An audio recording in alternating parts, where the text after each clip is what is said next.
I've gotten a ton of emails and comments and messages from you guys saying, hey Scotty, I really want to make my own iPhone 2, but I don't know what parts I need.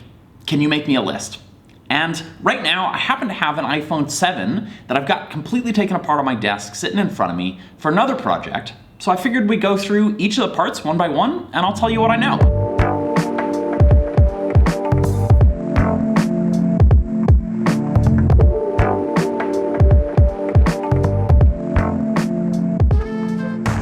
So you might be asking, why an iPhone 7? Why not an iPhone 8 or an iPhone X? And one of the answers is that just happens to be what I've got taken apart in front of me right now. But the second and more important answer is, if you want to build a phone from scratch, if you want to go and buy all of the individual parts, you can't pick a phone that's too new. And the reason for that is that a lot of these parts are used. They're coming out of phones manufactured by Apple, and sold to people, so you gotta wait for them to either break their phone or sell it to get a new one. And if you're trying to do that on the very newest phone, there just aren't that many parts available. There are a bunch of parts that make up an iPhone, but there are really only 4 main parts. There's the case, there's the logic board, the screen, and then the battery. Let's start off by talking about the logic board. This is really the most important part. It's kind of the part of the phone, the brain of the phone.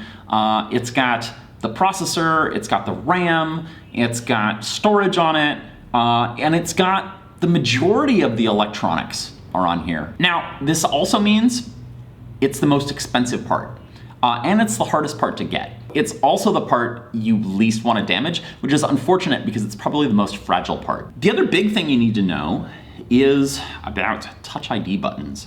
Touch ID buttons are paired cryptographically to the logic board. So if you want a working home button, even if you don't want working Touch ID, if you want a working home button that you can press, go back to home, you need the button that goes with the logic board.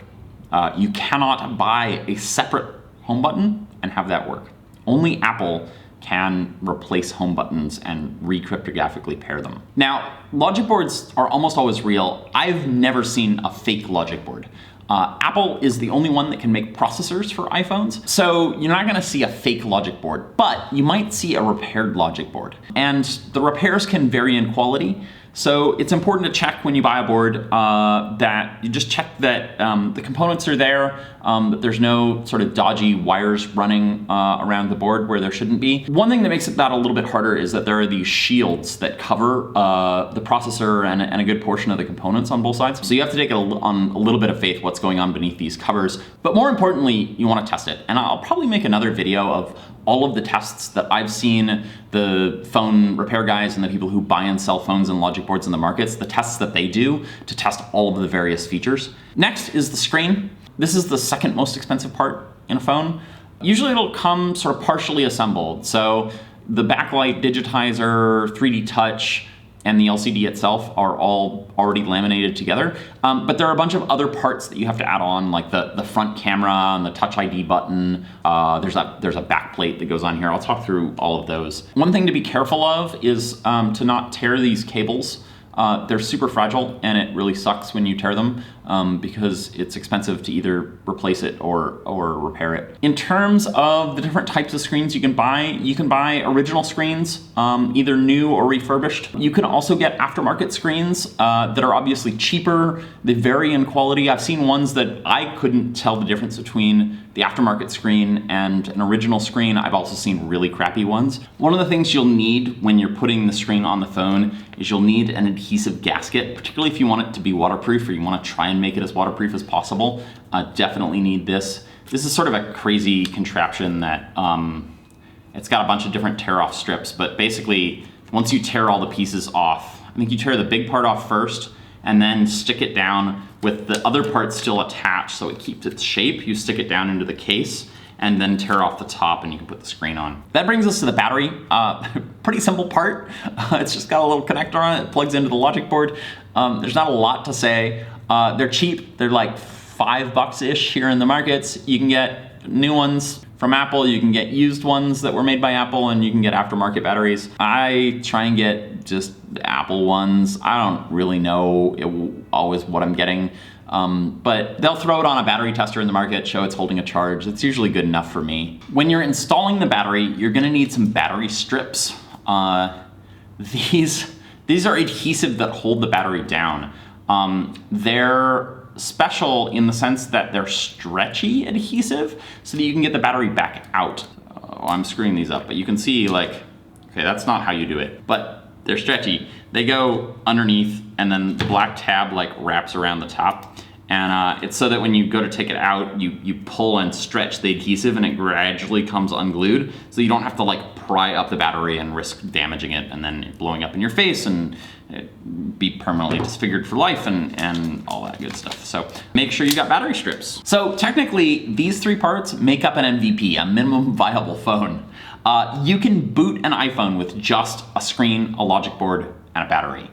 You don't even really need the battery if you've got the proper desktop power supply and correct connectors. That being said, the obvious major part that we haven't talked about is of course the case. It's got the Apple logo, it keeps everything safe inside, both from physical damage, but also from water damage. It, tries to keep things as water resistant as possible. It also is the antennas of the phone. So these metal pieces here are isolated via these plastic strips here on the top and bottom, and are the antennas. One's cellular and one's Wi-Fi, I think. It also is where all of the stuff inside the phone mounts with screws. So there's all these mounting points all within the case here on the sides. These things are actually pretty complex in terms of how they're designed and engineered. I wanted to quickly talk about the button covers, because this honestly has been one of the things that's tripped me up the most when dealing with cases. You'll get a little, or you should get a little plastic bag with the button covers and the SIM card tray that go with the case, that are all the right colors. But there are a bunch of other little pieces that you need that are sort of considered to be part of the case. So there's a little clip here that holds the back camera in. There's a lens cover, just a little piece of glass that goes over the rear camera. There's similarly another one that for the flash. There's a little vent for whatever sensor goes in there. I guess it's a microphone goes in there. And then there's some vents down at the bottom for the speaker and the barometric vent over here. You may or may not get those with your case. Usually all of those are installed. The thing that's really tripped me up has been the little wires that these go onto the back of the button covers. And then there's a clip that holds the button cover in on the iPhone 7. And then this has a little tiny metal shim on it. And they're sometimes hard for me to find in the market, and I just sort of have to ask somebody if they have some spare ones. I'm sure there's a place that I can buy them. It's always been the hardest, most frustrating thing, and I didn't know I needed these initially. Oh, the other thing is that there are rubber gaskets on the legs of the button covers, and usually they won't already have the gaskets on them when you get the case. I guess they just sort of assume that you're swapping cases on a phone and that you're gonna transfer the gaskets over. But so that's something to be aware of, all these little pieces. All right, we've talked about the major 4 components of the phone, and that leaves us with, I guess, everything else. And everything else is relatively cheap. There's a lot of parts, and it's very detail oriented. There's a lot of parts that you gotta track down, and you gotta get the right ones. I have always ended up, a few parts short when I've tried to do this, which, being here in Shenzhen, it's very convenient to go pick one up. If you're trying to do this mail order, it would be much more frustrating. So I'm gonna try and take you through as much as I can and try and explain all of the pieces. The first thing, kind of major, obvious thing is cameras. So the back camera, they're not super cheap. I wanna say $10. I could be wrong on that. And then the front camera is sort of this cable assembly that has some other stuff in it. I think the flash, microphone. No, there's no flash. There's a ambient light sensor and a microphone and pickups for the earpiece speaker, and then plugs into the logic board. What else? Cables. So there are 2 major flex cable assemblies that go in the back of the case. This one, so there's a top and a bottom. This is the top, this is the bottom. The top one has the buttons for volume, the lock button, flash, microphone, and then plugs into the logic board. The bottom flex cable has the lightning jack. It has 2 different microphones. It has an antenna cable, pickups for the speaker. On these bottom flex cables, you can find both like refurbished original ones and copies. I don't know. I would say try and get originals if you can. I was getting originals when I was doing the headphone jack modification because I really cared about the quality of the parts in this and I really wanted consistency.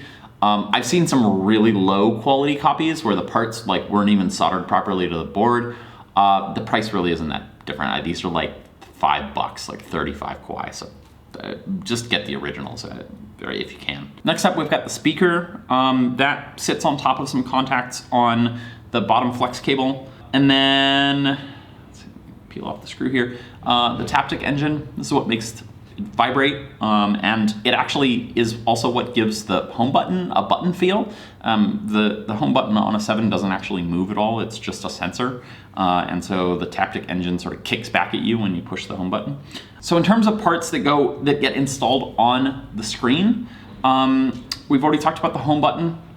We talked about the front camera assembly. There's also this metal plate. It's just a shielding plate. This gets screwed onto the back of the phone. This doesn't seem to come with the screens usually. You have to have this separate. That brings us next to kind of a broad category of brackets. So there's metal brackets like this. There's also plastic brackets that look more like this. I'm sure there's engineering reasons why they want metal brackets in some places, plastic brackets in another, but ultimately it's all to just hold stuff in place. There's also brackets that connect things electrically together. So they sort of bridge like the antenna lines in the case to electrically connect the logic board to the actual antenna strip. Brackets, obviously you need all of them. You need most of them. A lot of them are actually optional. I've assembled fairly working phones with way not enough brackets, but if you're going to use the phone a lot, they're just to prevent stuff from shifting around and getting unplugged when you don't want it to, increase reliability. Again, it's one of those things, if you're testing, you can get away without a lot of them, but if you're really going to use the phone, carry it around, you really do want all of them installed. There are a bunch of them. I don't really want to go through each one in too much depth, because I don't think it's super interesting. But here's a graphic sort of listing all of them and showing you what they look like and roughly kind of where they go on the phone. And that brings us to everybody's favorite part, screws. There are tons of tiny screws in an iPhone. Not only are they tiny, and there are a bunch of them, they're a bunch of different types. So there are Phillips head, there are tri-tip, there are these standoff screws that are, I don't even know what they're called. They've got a cross on top, and then they've got a screw thread on top, and then a screw on the bottom. And then there are the pentalobe screws on the outside. But not only that, there are a bunch of different diameters and lengths. It's a lot to keep straight. So my recommendation is buy a complete kit of screws for an iPhone 7 and then sort them out as you go. But not only that, I would recommend that you buy at least 2 sets, maybe even 3. I've spent a lot of time chasing screws on the ground. You'll definitely drop some or accidentally fling them across the room, and they're really hard to find. There are a bunch of different types of screws, and it's really important you use the correct one in the correct place. You can damage things by using the wrong screw. Most notably, on at least the iPhone 6s, there's at least one screw that if you put in a screw that's too long, you can destroy the logic board in a way that it cannot be repaired. So it's really important to pay attention to screw diameters, screw lengths, make sure you're putting the right screw in the right spot. And that's about it. That's all the parts you need to assemble a working iPhone 7. Now, you've probably got a couple more questions at this point. The first of which is probably, where do I get all this stuff? I have bought all of the parts for the phones that I built here in the electronics markets in Shenzhen, China. They're the largest wholesale electronics markets, largest cell phone markets, cell phone parts markets in the world. I don't really know of many other places in the world like this, certainly nothing as big as this. If there is something, I'd love to hear about it. You can find literally any iPhone part you could possibly want here being sold by a bunch of different vendors for extremely competitive prices. But you really need to be able to speak a bit of Chinese, and understand how the market works and understand how to navigate it. It's a professional wholesale market. It's not really set up for first-time tourists to come in and buy, so it takes a bit of patience, a bit of learning to be able to come here and buy parts. Now, what if you can't come to Shenzhen, to the markets here, for whatever reason? What do you do then? Let me start off just by being frank and say, please don't ask me to go to the markets and buy parts for you and send them to you. I'm just too busy with my own projects and making videos for you guys to be able to go on a whole bunch of shopping errands for people, and I'm just really not set up to be a parts broker. Now, I have heard there are some good alternatives. Now, I don't really know because I've only bought parts here in the markets in China, but I've heard that AliExpress is a good source, as well as eBay. And then, of course, you can salvage parts from used broken phones. So whether it's buying something on Craigslist in the US or whether it's getting a broken phone from friends or family, that's another option as well. So the next question you might have is, how much does all this cost? And really, the honest answer is, it depends a lot on where you buy it and when you buy it. The prices fluctuate a lot based on supply and demand. Obviously, as time goes on, parts for a given phone model will get cheaper as more and more phones of that model get broken, and then the parts get parted out or get resold, as well as demand for that model goes down. It's also worth pointing out where you buy it matters a lot. So the prices that I pay here in the markets are probably about as low as you're gonna get, just because of the volume of trade that's happening here, and how much just intense competition there is in the markets. The further you get away from here, the more middlemen you're dealing with, the more things are going through customs and duties and shipping, and people have to make profit along the way, right? So don't take the prices that I'm going to tell you now as sort of gospel. If you're, somewhere else outside of China, you may be paying a very different price, and it may not be because people are ripping you off. It's because they're trying to pay their rent and eat, and they're having to do things like pay very expensive shipping. I'll just give you a couple anchor prices for sort of the big four parts. So again, I told you before, the logic board is by far the most expensive part. I don't have an exact price on iPhone 7 logic boards with Touch ID buttons right now. What I will say is the price is dependent on whether or not it has a Touch ID button. If it doesn't have one, obviously it's cheaper. It's dependent on the size of the storage. Obviously 128 is going to be more expensive than 16 gigs. And then a little bit based on what radios it has, like whether it supports CDMA or not, and what country it's from. You get a very minor price differentiation or price differences. I can give you sort of an anchor price, which is last year when I was buying iPhone 6s logic boards. This is probably maybe a year and a half ago now. The price was like 1,250 RMB, which is like 200 bucks. A little under 200 bucks. So that's like a 16 gig iPhone 6s with a Touch ID button. It's probably cheaper than that now. iPhone 7 boards, I'm gonna go out on a limb and say those are probably about the same price, in that just looking at the product curves, I think 7 is sort of where success was back at the time. I don't know, it could be a lot more, it could be a lot less. It's probably somewhere in that ballpark though. Screens, I just asked a seller in the market who's a fan of the channel actually. I asked him what a typical price for a refurbished Apple screen is. So original Apple parts, but it's been refurbished cracked screen. He said like about 300 RMB, a bit under 50 bucks. And then batteries, I said, yeah, they're about 30 RMB, so a little under 5 bucks. And then cases like pretty consistently, I get cases for like 120, 10 or 20 kwai on either side of that. You can pay as much as 140, 150 if it's something really special. It's like a brand new aftermarket case that has a cool design, or as little as like, I don't know if I've ever paid 100, maybe I paid 110 before. If it's something older and very stock and generic. So those are the main sort of the prices of the main components. Everything else, speaker, camera, brackets, it's all, a couple dollars here, a couple dollars there.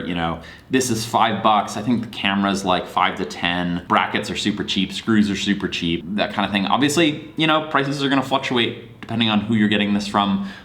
Your favorite cell phone distributor may be charging you a lot more than these prices. It's kind of the way it goes. It's the nature of wholesale trade and global trade. And finally, the last question you might have is, how do I put all this together? Can you give me instructions? And I'm not gonna do it in this video, but I am gonna make a video coming up where I put all of the parts for this iPhone 7 back together as part of another project. I'll make a detailed video that's separate from the project of just the assembly process and talk through the things that I've learned along the way in terms of assembling an iPhone. There are some tricks and things that have tripped me up that I wish I'd known. That being said, my number one reference is actually iFixit.com. They have a bunch of guides for repair of iPhones. Usually they're teardowns, so they'll start with a complete phone and then take everything apart, and they have really good photos, and they have screw lengths in there, which is key, so you can measure each screw and make sure that you're putting the right screw in the right place. I've used them ever since the very first video where I made my own iPhone. I used them as reference. I still use them as reference. They're awesome. They do sell parts, they're kind of expensive though. You guys are probably asking, do I have a full list of these parts somewhere? Yes, I'm putting a link in the description below to the Strange Parts website. I've got a full write-up with all of the different parts listed out. I won't put like links to where to go buy them because again, it really depends on where you are. If you're in China, if you're in India, if you're in the US, it's all gonna be very different answers. But it'll at least give you kind of a shopping list of things that you need to buy. I hope this has been helpful or at least interesting. If you've enjoyed this video and you want to see more like it, hit that subscribe button down below. And until next time, stay tuned for more adventures. I'll see you guys again soon.